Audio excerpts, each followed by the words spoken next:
think that's what highlights what Fire Prevention Week is about. You see, we're fighting fires today the way you're supposed to fight fires. You know, when there's a death, and we can list the hundreds of deaths that's occurred just in the city of New Orleans to fire, and we can go and find families today that can tell you horrific stories.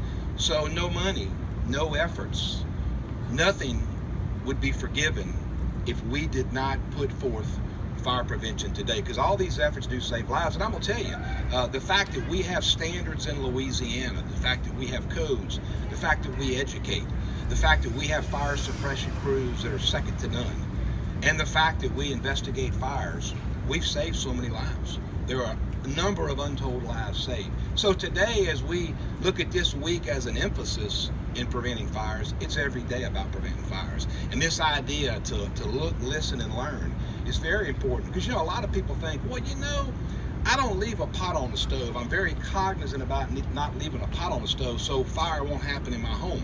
Well, these firefighters can tell you there are hundreds of reasons why fires start. Certainly a pot left on the stove is a common cause, but there are hundreds of reasons why fires start. So this week is about a more in-depth awareness.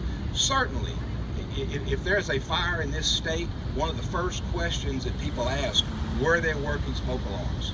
Now, 25 years ago, people didn't know what a smoke alarm is. So we've come a long way, but we've got to educate. I'm just proud of our partnership with not only the City of New Orleans Fire Department, Chief McConnell, and certainly this mayor, but I think our partnership in general. Because I think when we stand up and we put the information out, people heed that warning. And as Chief McConnell's talked about, thousands of smoke alarms have been flooded across the city of New Orleans. Unfortunately, most of those installs occurred after a death. That's when people's awareness was most heightened. We want to change that. So I'm going to tell you, and it's something that I said many times, you probably can pull it from many file footage. It's real simple. If you're going to survive a fire in a home at night when you're sleeping, you better not go to bed tonight unless you've assured yourself that your smoke alarms are working. Not just, I have one, have you reached up there and pushed the test button and tested that alarm? Because I'm going to tell you, if you go to bed tonight, anywhere in America, and you do not have a working smoke alarm in your home, you have less than a 10% chance of waking up.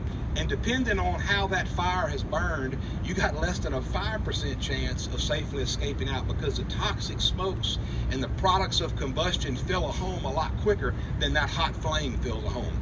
So again, thank you for the partnership. The Fire Marshal's office stands ready to help the city of New Orleans and communities in this viewing area. They can utilize the information of New Orleans to request smoke alarms, or you can go to the Fire Marshal's website, lasfm.org, and request free smoke alarms that we put in all across the state in similar partnerships we have with the New Orleans Fire Department. Thank you.